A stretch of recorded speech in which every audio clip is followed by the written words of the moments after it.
asistente virtual. Entonces doy el paso a Jaime para que presente a Shirley. Hola, Pablito, buenas tardes. Cuando empieces a grabar me dices si Ya, quieres. dale, Listo. tranquilo, ya está grabado. Bueno, muy buenas tardes nuevamente para todos. Hoy nos va a presentar la doctora Shirley Vanessa Lamprea, residente de primer año de cuidado intensivo pediátrico de la Universidad de La Sabana. Un tema de muchísimo interés para todos, que está en continuo crecimiento académico, y nos va a hablar de ecografía pulmonar. Entonces, bienvenida y adelante, Shirley. Muchas gracias. Hola, buenas tardes. ¿Me están escuchando bien? Voy a empezar Perfecto. a compartir la pantalla y me confirman si están viendo la pantalla. Viendo y oyendo bien. Perfecto. Bueno, entonces el tema para hoy es ecografía pulmonar y diafragmática, como me presentó el doctor Fernández. Yo soy Shirley Lamprea, yo soy residente de primer año de la Universidad de La Sabana. Vamos a hablar principalmente de ecodiafragmática y pulmonar, pero hemos traído también hoy un poco de ecografía traqueal para también empezar a conocer este tema. Entonces, este es nuestro contenido. Vamos a empezar por las generalidades y características de la ecografía pulmonar, continuar con la ecografía diafragmática y vamos a finalizar con la ecografía para intubación orotraqueal. Entonces, la ecografía pulmonar y en general las ecografías en unidad de cuidado intensivo se han convertido en los últimos años como un punto importante en la evaluación diagnóstica y terapéutica en los pacientes en unidad de cuidado intensivo pediátrico y en general en las unidades de cuidado intensivo, volviéndose incluso un punto importante tanto componente como del examen físico en algunas unidades, que podría incluso, según algunos autores, reemplazar la utilidad del estetoscopio en los últimos años. Las ecografías en general generan unos beneficios que superan algunas otras imágenes diagnósticas con algunas también desventajas. Entre ellas, dentro de los beneficios podemos ver una menor exposición a radiación que para nosotros en pediatría es de mucha utilidad, que son unas imágenes en tiempo real y que se pueden repetir todas las veces que sea necesario para las evaluaciones de los pacientes. Los protocolos en unidad de cuidado intensivo o en pacientes críticos son protocolos más sencillos y buscan una serie de características diferentes a los protocolos o a las características que buscan de pronto los radiólogos buscando algunos tipos de enfermedades. Obviamente, sin olvidar que al igual que muchas imágenes, son operador dependientes y que requieren un cierto entrenamiento para su adecuada evaluación. Empezando con ecografía pulmonar, vamos a hablar de que es una prueba complementaria al examen físico y dentro del diagnóstico y el seguimiento de diferentes condiciones respiratorias, pero que no sustituye otras herramientas diagnósticas como son la TAC o la resonancia o entre otras imágenes diagnósticas, pero sí hay que tener en cuenta sus ventajas y desventajas. La evaluación pulmonar hay que reconocer que es el resultado de una serie de artefactos generados por esa interacción de las de ultrasonido al encontrarse con una interfase de aire y fluido. Y eso es lo que nosotros vamos a utilizar para la evaluación de estos pacientes. Entonces, a grandes rasgos, como ven en la imagen de la derecha, van a ver las diferentes características de cada uno de los elementos que vamos a evaluar y cómo los vamos a interpretar. La ecografía pulmonar nos permite diferentes evaluaciones, pero nosotros no vamos a utilizar todas estas o el objetivo para nosotros en UCI no va a ser evaluar todas estas posibilidades de diagnósticos que nos puede generar la ecografía pulmonar. Para nosotros van a ser una serie de elementos puntuales que vamos a hablar a lo largo de la charla. Recordar que las imágenes en ecografía son unas imágenes en escala de grises, en escala de blanco y negro, donde el eco más intenso aparece en forma de blanco y el eco que no refleja ninguna onda sonora en el órgano pues es negro. Y aparecen los términos pues que todos tenemos algún tipo de conocimiento, anecoico, isocoico, hiperecoico, hipoecoico, que vamos a hablar a lo largo de la charla y que están basados en estas características de las imágenes tanto de blanco o de negro. Hay que reconocer pues que hay diferentes tipos de entidades, ustedes van a ver en la imagen todas las entidades que se pueden encontrar en las diferentes imágenes, pero esto no es todo lo que nosotros vamos a evaluar. Entonces, la ecografía pulmonar, como lo habíamos hablado previamente, depende de esa interfase aire-fluido en el pulmón, aire-líquido. Entonces, cuando el haz de ultrasonido se choca con aire, el haz se va a detener y cuando se presenta en medios líquidos, pues ese ultrasonido va a estar facilitado por ese fluido que va a estar presente en el pulmón. Esa imagen de aire y fluido va a provocar ciertos artefactos, que es lo que nosotros vamos a evaluar a lo largo de la charla. El estudio para la ecografía pulmonar o la ecografía torácica se compone de diferentes características. Nosotros en cuidado intensivo vamos a utilizar pues unos elementos un poco más sencillos que de pronto los radiólogos tendrán mucha más experiencia, pero pues nosotros tendríamos que buscar elementos que nos ayuden a tomar decisiones terapéuticas. Entonces, se describen diferentes formas de hacerlo o diferentes características para la realización del examen. Entonces, el primero que tenemos que tener en cuenta, cuáles son las características del transductor que vamos a usar. En charlas previas ya hemos hablado de las características y algo de generalidades. Se describe el uso de un transductor que puede ser lineal, caracterizado por pues, una alta frecuencia. Esos transductores lineales nos ayudan a evaluar esas estructuras de la pared torácica que están más superficiales, pero que genera una mayor resolución y por lo tanto va a ser el transductor ideal para evaluar el estudio de pleura y de pared torácica. Hay otras opciones para la evaluación que se describen en la literatura y que tal vez lo utilizan más los radiólogos, el transductor convexo o el mismo uso de Doppler color en el momento del estudio para evaluar el movimiento y distinguir ciertas estructuras anatómicas y los transductores sectoriales que pues pueden ser útiles para evaluar unas ventanas más adecuadas entre las costillas y visualizar un poco mejor los planos profundos y permiten mejor evaluar las consolidaciones y tal vez los derrames pleurales. También hay que reconocer pues que hay unos diferentes modos de evaluación. En los diferentes protocolos hay diferentes características de los modos de evaluación, pero a grandes rasgos tenemos el modo B, que es el más usado y el que obtiene las imágenes bidimensionales, o el modo M, que son las imágenes unidimensionales en un momento a lo largo pues, de un tiempo. Recordar pues que vamos a ver es un pulmón aireado cerca a la pleura y que esa interfase del aire y del agua va a ser lo que nos va a reflejar todo lo que nosotros vamos a interpretar. Se describen en la literatura algunos protocolos, el protocolo Blue, el protocolo FALS, cada uno con diferentes características. El protocolo Blue orientado a en que en pocos minutos uno identifique ciertas características o ciertas causas de una insuficiencia respiratoria o neumonía y es muy útil para diagnóstico de enfermedades agudas y con unas características y unas precisiones diagnósticas muy importantes. Y el protocolo FALS que inicialmente está descrito o está más caracterizado para determinar signos pues, de sobrecarga o como un marcador de volemia. Estos protocolos, el protocolo Blue, pues la idea son nosotros pues entender 10 signos que indican una superficie de pulmonar normal, que es lo que vamos a ver a lo largo de la charla. Los 10 signos que nos indican si hay que tener alguna o no intervención diagnóstica. Estos signos que vamos a ver a lo largo de la charla han sido evaluados pues en adultos con una precisión diagnóstica que oscila más o menos entre el 90 al 100% para considerar el ultrasonido al pie de la cama como una prueba útil para el diagnóstico de ciertas entidades. Entonces, ¿cómo va a ser el procedimiento? ¿Cómo vamos a hacer el abordaje o cómo se describe el abordaje de la ecografía pulmonar? Primero que todo, pues siempre hacer una evaluación sistemática. Se puede hacer en varias posiciones, pero lo ideal para nosotros va a ser la posición en decúbito dorsal porque permite pues un abordaje anterolateral y hacer una división del tórax en 4 cuadrantes a través de la división de las líneas axilares. Y seguido de eso, explorar cada uno de los 4 cuadrantes con las características que vamos a ver a lo largo de la charla. Estas son las zonas o 4 cuadrantes pues, que se describen en la literatura. Y a partir de eso, empezar con las referencias anatómicas. Entonces, nosotros tenemos una serie de elementos que vamos a ir identificando a lo largo de la evaluación en ecografía pulmonar o en ecografía torácica.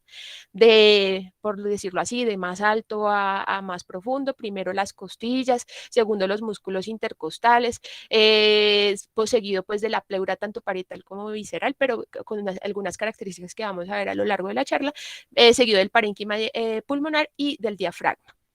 Entonces se describe que en condiciones normales esa pared torácica pues tiene una serie de capas o esos tejidos que son blandos y que son ecogénicos y que permiten esa representación de ese tejido celular pues subcutáneo a través de esas imágenes que vamos a ver.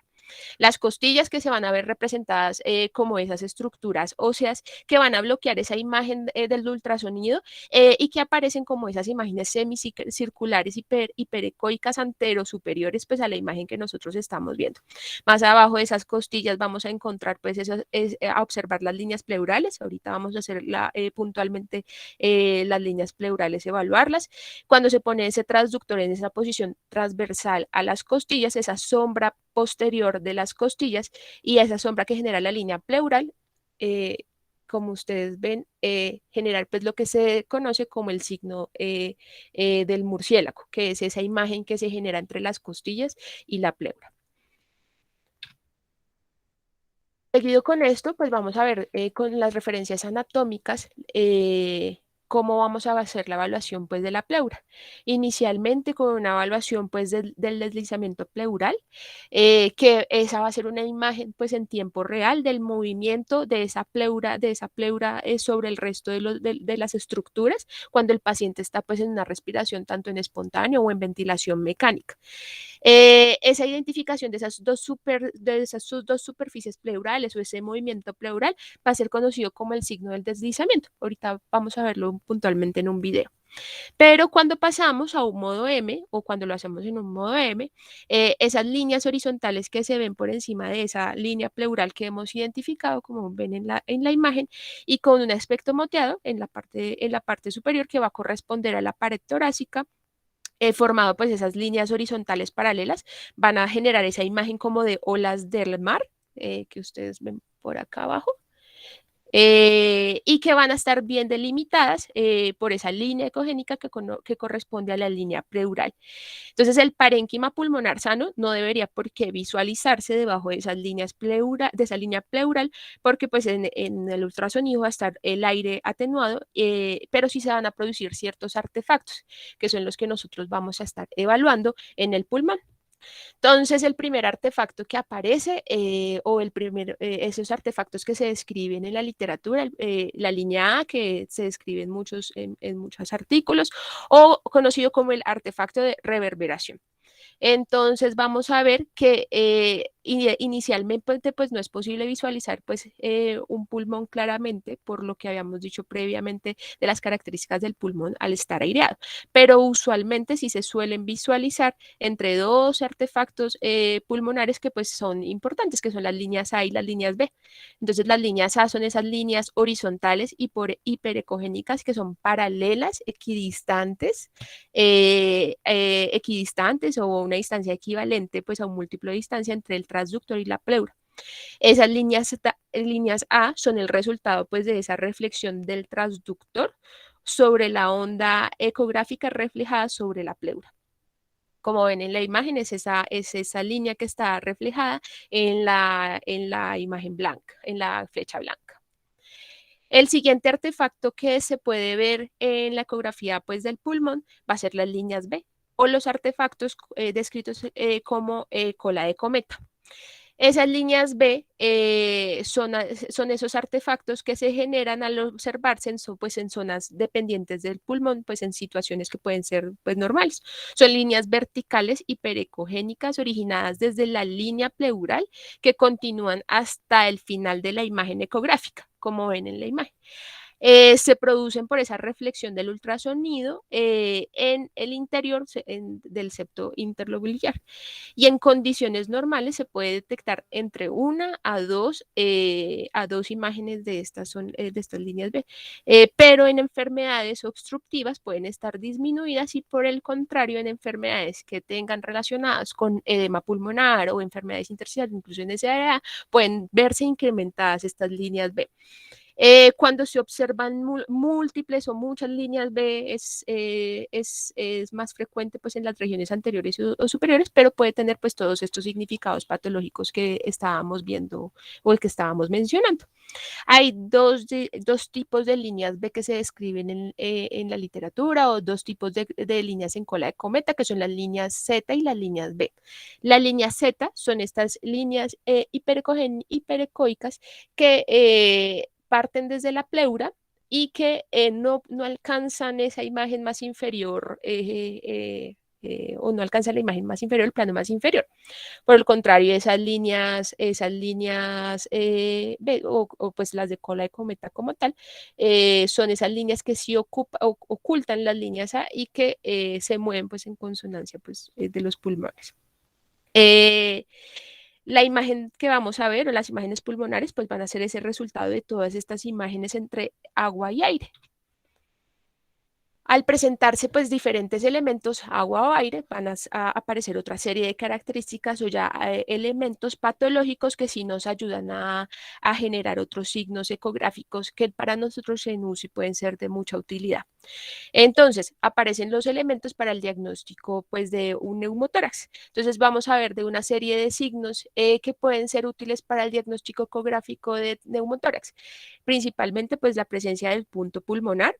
La presencia de un punto pulmonar, pues es una imagen ecográfica que fue descrita hace aproximadamente 20 años y que describe pues el patrón típico de un neumotórax. La ausencia del desplazamiento pleural o de líneas B, al encontrarse pues en un áreas continuas entre sí, observándose pues ese deslizamiento, pues esa ausencia pues, de ese deslizamiento pleural y la presencia pues, de ese punto pulmonar habla de un neumotórax con una especificidad del 100%. La ausencia de líneas B, la ausencia pues de el deslizamiento pleural propiamente dicho, van a ser otras características importantes para la evaluación de ese neumotórax o para el diagnóstico de ese neumotórax. Ese deslizamiento pleural que vimos pues desde hace algunas diapositivas va a ser pues ese movimiento regular que se describe y sincronizado pues a las respiraciones que se producen entre la póla visceral y la parietal y que está pues separada pues inicialmente por una delgada capa de líquido que pues en condiciones no patológicas no debería encontrarse. Usualmente es un movimiento suave y horizontal, pero al desaparecer ese deslizamiento pleural y al aparecer otras imágenes en modo M, se pueden ver el patrón de olas, se describe así, que por encima pues, de la línea pleural, que diferenciado pues con ese patrón pues de arena que habíamos visto previamente por debajo de la línea pues pleural, se escribe pues ese patrón granulado de los movimientos respiratorios pues subyacentes y que pueden corresponder pues a las capas horizontales pues menores de la caja torácica. Quiero que miremos este video porque este video pues nos va a ayudar pues a diferenciarlo, a evaluar esa forma de evaluación del neumotórax. Entonces, a la derecha, a la izquierda, perdón, van a encontrar un algoritmo que está referenciado pues en este libro de ecografía del doctor Torres, donde hablan que tenemos que evaluar si hay o no deslizamiento pleural. Si hay o no deslizamiento, si hay deslizamiento pleural, como lo habíamos visto previamente, pues hay una ausencia de neumotórax, como ven pues en la imagen, se ve una sobre otra de las líneas. Al no haber deslizamiento pleural, lo ideal es hacer escalonadamente o orientado cada uno de los elementos y evaluar. Entonces ahí ustedes ven cómo se ve pues el deslizamiento. Si no hay deslizamiento pleural, la ideal es pasar a la evaluación si hay o no presencia de líneas B. y si hay o no pues presencia de otros puntos, otros imágenes que pues pueden ayudar al diagnóstico del neumotórax. Entonces, esta es una imagen que pues ya habíamos visto previamente, evaluando pues las características de la pleura, que nos pueden ayudar a hacer cada una de las evaluaciones. En la parte de arriba, pues van a ver cómo se ve cercanamente los puntos más superficiales. Entonces, en esto, pues ellos les están mostrando la ausencia de deslizamiento pleural. Ahí se nos movió un poquito. Y pues las apariencias, el cambio de las apariencias en cada uno de esos elementos cuando hay presencia de neumotórax o imágenes que son altamente sugestivos de neumotórax. Este video, pues a mí me pareció muy interesante para traérselos hoy, porque nos resume varios de los puntos o varios de las imágenes que hemos visto en las diapositivas previas y que nos puede ayudar a nosotros a hacer la evaluación o el diagnóstico de un neumotórax. Entonces, ¿qué hay en la literatura o qué se describe en la literatura? Está este metaanálisis publicado en CHES en el año, hace algunos años, perdón que no puse el año de publicación, en el 2011, perdón, donde hablan la utilidad del diagnóstico radiográfico versus pues el diagnóstico ultrasonográfico en el diagnóstico pues del neumotórax, recordando pues todas las características que tiene de ventajas y desventajas la ecografía y que pues para nosotros puede ser muy útil. Este metaanálisis pues concluye que la ecografía, la cabecera de la cama realizada por unos médicos que tengan un entrenamiento en ecografía puede ser de mayor sensibilidad y especificidad al compararlo pues con una radiografía de tórax para el diagnóstico de neumotórax. Pero la precisión pues de este diagnóstico pues depende de la habilidad de los operadores, teniendo en cuenta estos elementos que hemos visto previamente. Siguiendo con la evaluación, describimos el derrame pleural. Entonces, como habíamos hablado previamente, más arriba todas las características de la pared torácica, las costillas y los diferentes pues, músculos intercostales. Entonces, el derrame va a ser ese espacio anecoico entre dos capas pleurales. Y para nosotros en ecografía, aunque no es nuestro objetivo, podríamos hacer cierto abordaje de las características o de la naturaleza del derrame y podríamos hacer una evaluación de la cuantificación del volumen. Entonces, esa presencia del líquido en esos dos espacios que pues inicialmente no debería existir, al usarlo pues al localizarlo pues y detectar los derrames, aparece pues lo que se describe el signo de la medusa, como ustedes lo ven en la imagen de la diapositiva. El derrame va a comprimir de forma pasiva el pulmón adyacente y va a producir unas atelectasias que se pueden detectar en la ecografía y que pues es ese signo característico del signo de la medusa. Estas son otras imágenes de las ecografías para la evaluación del derrame pleural. Y la idea, pues, de nosotros, aunque no es el objetivo, podríamos hacer un abordaje de las características o de esa naturaleza del derrame, al decir, venga, si ese derrame tiene un líquido particulado y que nos sugiera algunas características adicionales que nos podrían ser útiles en la detección, visualizando pues los diferentes ecos de las partículas que se pueden movilizar. Se describe pues que si uno encuentra ecos o partículas móviles dentro del líquido, podría ser altamente sugestivo pues de un exudado o de un neumotórax. También se puede cuantificar la cantidad de volumen. Los radiólogos cuentan con diferentes técnicas para la evaluación de la cantidad del volumen, haciendo fórmulas o cuantificaciones pues más precisas. Nosotros podemos hacer también pues un abordaje de la cantidad de volumen.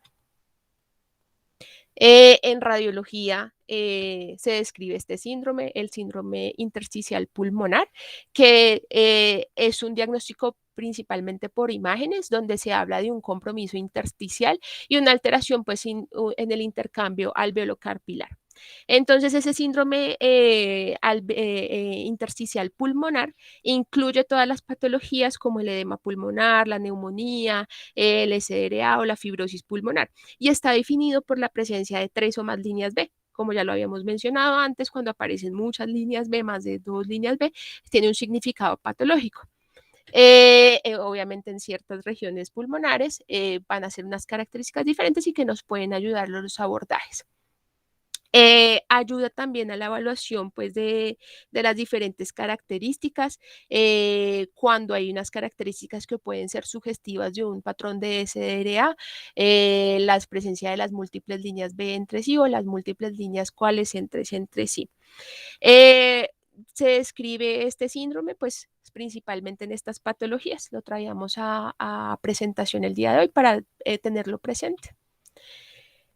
Para nosotros también, pues, de utilidad importante, sobre todo en pediatría, la posibilidad de o no de evaluar consolidaciones pulmonares. Se describen diferentes signos ecográficos para evaluar consolidación pulmonar, regiones subpleurales hipoecoicas, imágenes de apariencia tisular sin una dinámica inspiratoria, pues centrífuga, la pérdida del aire o la presencia de líquido. Algunos autores pues también describen la presencia de broncograma aéreo. Obviamente estas características de estas evaluaciones de la ecografía pulmonar en consolidación tienen unas características de procedimiento un poco diferente a las evaluaciones que habíamos hablado previamente. Se describe en pediatría pues, la utilidad para describir o para la confirmación de esa ecografía para neumonía, sobre todo en las instituciones de bajos recursos, donde la ecografía pulmonar puede ser un método útil para la confirmación de la neumonía, encontrando pues las diferentes ventajas que nos puede tener la ecografía en cuanto a la radiación en niños, y puede ser una herramienta útil como alternativa en el diagnóstico. Para finalizar esta parte, recordar pues las diferentes evaluaciones que hicimos previamente. Podemos encontrar diferentes tipos de lesiones que nos pueden ayudar para el abordaje diagnóstico, incluso terapéutico en nuestros pacientes, con unas diferentes características que nos toca evaluar en el momento de la realización del examen. Ya pasando a otras imágenes que queríamos hablar hoy, ecografía diafragmática, recordar la utilidad reciente de ecografía diafragmática. En adultos se describe mucho la utilidad de ecografía diafragmática para diferentes evaluaciones, funcionalidad pulmonar, ayudar a diferentes evaluaciones sobre etiologías de disfunción diafragmática. En pediatría la literatura es un poco menos amplia. Yo creería que prácticamente hay nada, pero traemos algunos artículos sobre la evaluación. Recordar que la contracción diafragmática se basa pues en una contracción a través de unas diferentes fibras musculares que ayudan a incrementar esa contracción de esos dos tipos de fuerzas o de esa tracción sobre la caja torácica, ese acortamiento de esas fibras musculares que se van a concentrar principalmente en las zonas de aposición, que van a desplazar la cúpula en sentido caudal y van a generar esos movimientos característicos del diafragma. Nosotros en la evaluación diafragmática, como lo vamos a ver en la siguiente diapositiva, vamos a hablar sobre diferentes formas de evaluación, una forma de evaluación con unas zonas, se escribe la zona de aposición, con la evaluación de un transductor colocado más o menos entre el octavo al 10º espacio intercostal, con una línea axilar anterior y línea media axilar, con pues el haz de ultrasonido dirigido perpendicularmente a la caja torácica. Encuentra pues esa zona de aposición que se encuentra pues entre 0.5 a 2 centímetros por debajo de la zona costodiafragmática de la evaluación. Vamos a ver de una ventana también subcostal y nos permite evaluar estas características en la evaluación diafragmática, el espesor diafragmático. Vamos a ver que en adultos sí tienen unas características mucho mejores de la evaluación del espesor diafragmático que lo que encontramos en niños. Recordar que hay muchos factores que afectan el movimiento diafragmático y que esos factores que afectan el movimiento diafragmático nosotros los debemos tener presentes. Un paciente con una disfunción diafragmática, una parálisis diafragmática va a tener una alteración en el funcionamiento o la movilidad adecuada del diafragma, que para nosotros tienen que ser útiles pues, y deben estar presentes al momento pues, de la evaluación de todos estos pacientes. Entonces, en la evaluación del diafragma se describe pues la excursión diafragmática, que es la evaluación pues de cada uno de esos hemidiafragmas, tanto el hemidiafragma derecho y el hemidiafragma izquierdo, evaluados pues a través de ultrasonido con unos transductores entre 2 a 5 megahertz, evaluados en un modo M o un modo B, que pueden ser útiles para evaluar la posición y la localización pues, del diafragma y ayuda a evaluar en cada momento de esa respiración cómo el diafragma se mueve en cada uno de los lados. Hay que recordar pues que el lado derecho y el lado izquierdo cada uno tiene unas características diferentes. El lado derecho va a tener el lado hepático y el lado izquierdo pues va a tener el lado pues del vaso. Entonces en el lado derecho la correcta visualización nos permite tener una ventana pues a través pues y la evaluación pues del hígado. Entonces la idea es que en el lado derecho se tiene que hacer una evaluación donde con la ventana pues en el transductor con la línea media clavicular y la línea axilar media debajo del surco, debajo de la margen costal derecho, y la idea es dirigir el transductor medialmente hacia cefálico y hacia dorsal para evaluar a través de esa proyección la bóveda derecha del hemidiafragma pues perpendicularmente. La evaluación pues del hemidiafragma izquierdo también tiene sus características. En la ventana pues del hemidiafragma izquierdo va a estar localizado el vaso y pues se van a obtener una imagen bidimensional pues del diafragma pues con esas características que vimos de la presencia pues del vaso en ese lado. Para la evaluación de la excursión diafragmática en los adultos se describen diferentes valores normales en centímetros de esa excursión. Cada uno de los autores pues tienen diferentes formas pues de evaluación. En niños vamos a ver que hay pocos estudios de esto y hay varios que se están llevando a cabo en este momento, pero ahorita en unas diapositivas les traigo pues lo que encontré de la evaluación de la excursión diafragmática y del grosor diafragmático en niños. En el diafragma para nosotros también es muy útil la medición de las maniobras o de las variables respiratorias. Muchos autores pues describen que uno debería hacer una evaluación del diafragma pues en un paciente con una respiración tranquila, que el paciente pues tenga algún tipo de colaboración para evaluar esa velocidad pues inspiratoria diafragmática, que está descrita a través de esta ecuación, que es la excursión diafragmática medida pues en centímetros dividido el tiempo en segundos, el tiempo inspiratorio en segundos que dura esa inspiración, como ven en cada una de las imágenes. Esa velocidad es la excursión, son medidos pues desde la línea de base hasta la punta máxima de la altura de la inspiración, como ustedes ven en la imagen de la izquierda. Otras maniobras que pueden ser útiles para la evaluación, pues, o que describen en la literatura, que nosotros pongamos al paciente, pues, en una posición o en unas maniobras, pues, de olfateo y registrar, pues, esas inspiraciones esas inspiraciones en cada una de esas maniobras que se le ponen a hacer al paciente. De utilidad para nosotros, el espesor o el grosor diafragmático que se describe como utilidad para descartar o para el abordaje de el éxito o no en ventilación. Se describe pues esa fracción de engrosamiento definida pues como esa relación o esa correlación lineal que hay entre la respiración espontánea. En los pacientes ventilados va a estar influenciado por el grado de soporte que nosotros tenemos. Se describe normal más o menos entre 28 a 96% con esta fórmula que vemos de la fracción de engrosamiento. En adultos están descritos varios reportes de valores normales de esas engrosamientos, de esos espesores diafragmáticos. En pediatría, para nosotros, encontré pues este estudio donde ellos intentaron hacer una evaluación o un abordaje de qué sería lo normal del espesor diafragmático, ese grosor diafragmático en niños, repartiéndolos pues en una serie de grupos que ellos hicieron en este estudio, donde evaluaron 400 niños, 400 participantes, 400 niños entre 1 y 16 años, y lo dividieron en diferentes grupos de edades, los más chiquitos a los más, pues, a los más grandes según las características.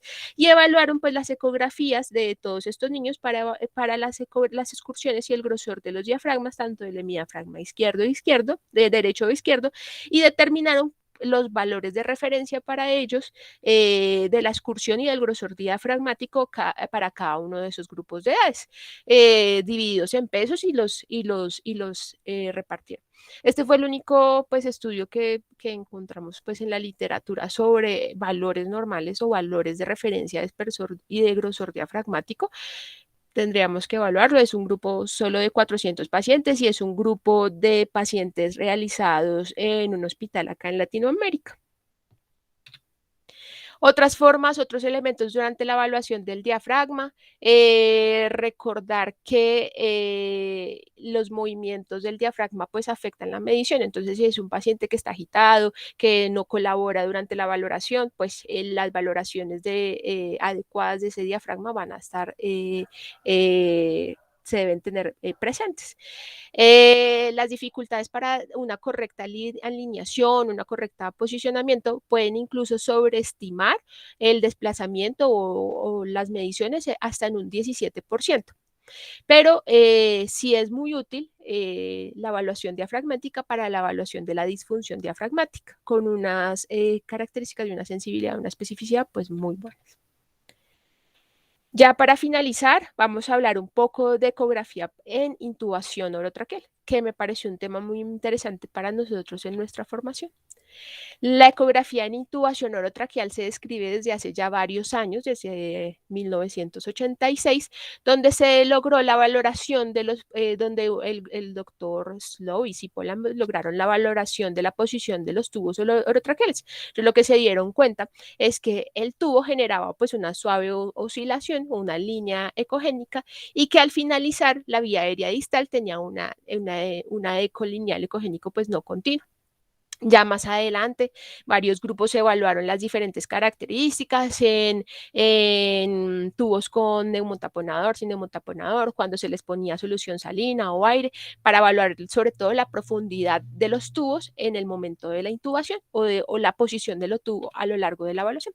Entonces, ¿cómo se hace o cómo se describe la ecografía pulmonar para la intubación orotraqueal? Se describe pues con un transductor lineal, un transductor de alta frecuencia, ajustando las características del equipo para que pues, nos permita observar esa onda acústica entre el cartílago traqueal y el tubo orotraqueal. Se realiza pues a través de un corte transversal buscando esas referencias anatómicas que hemos hablado, evitar las presiones fuertes para no desplazar la tráquea y no tener dificultades tampoco pues si se utiliza para intubación. La ideal es buscar cada una de las referencias anatómicas y después de hacer la evaluación de las referencias anatómicas, evaluar esa sombra acústica que se genera entre el cartílago traqueal y el tubo. La verificación de esa posición del tubo orotraqueal pues ayuda a descartar una posición esofágica y puede ser un método útil para la evaluación de los pacientes en el momento de la intubación. Entonces aparece esta forma de evaluación, que está el examen o el protocolo TRUE, para confirmar la posición del tubo orotraqueal pues, en situaciones de emergencias. Entonces, TRUE son estas siglas que ustedes ven en la diapositiva.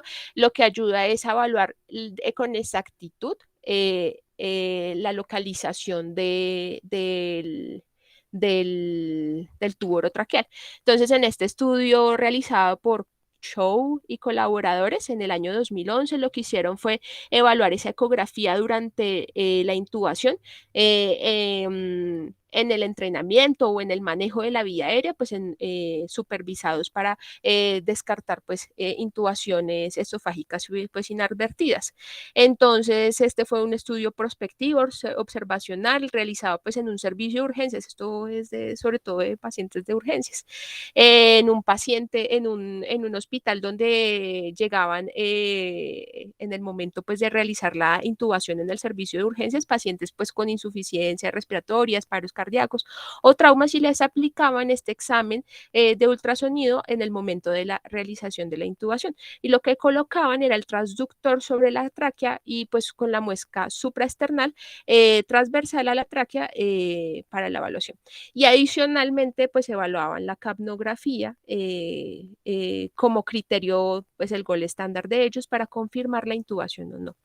Ellos lo que encontraron que pues este examen a través de la evaluación con ecografía para la evaluación en intubación tiene una exactitud más o menos del 98.2% y que el tiempo promedio para la realización de este examen fue de más o menos de 6 a 18 segundos. Entonces la ecografía en intubación puede ser una herramienta útil en el entrenamiento pues del manejo de la vía aérea. También nos puede ser útil para el posicionamiento del tubo con una sensibilidad del 100% y una especificidad también del 100% para indicar la localización, la expansión torácica, la visualización o no del desplazamiento pleural. Y entonces acá vienen todos los elementos que se evaluaron previamente en la charla sobre el deslizamiento pleural y las líneas B que habíamos visto previamente. La intubación o bueno, la utilidad de la ecografía para intubación puede ser también útil para descartar que no se haya hecho una intubación esofágica sin el requerimiento de una nueva realización de laringoscopia o en pacientes que tengan limitaciones de la movilización cervical o alteraciones anatómicas por trauma. Entonces se plantea esta otra utilidad de la ecografía. A manera de conclusión, recordar pues la importancia pues del uso de la ecografía pues en pediatría, recordando pues que ninguna radiografía es inocua para los niños, donde la ecografía podría ser un sustituto en el seguimiento de estos pacientes. El ultrasonido en esos pulmones puede ser una herramienta pues multifacética, ya vimos que nos puede ayudar a distinguir diferentes tipos de patologías, pero para nosotros en UNIECUA intensivo, ciertos puntos que nos ayudan a determinar decisiones en el manejo. Y es una forma elegante de resolver problemas respiratorios y circulatorios. Ya vimos los diferentes protocolos que nos plantean para la evaluación y que nos ayudan tanto de diagnóstico terapéutico. Obviamente sin olvidar las diferentes ventajas y desventajas asociadas a esto y que se debe generar pues un entrenamiento adecuado en el personal que vaya a hacer la realización de la ecografía pulmonar. Pero pues tenemos la posibilidad de hacerlo cuantas veces sea necesario o cuantas veces sea posible. Muchas gracias. Shirley, muchísimas gracias. Muy bonita tu presentación y muy completa.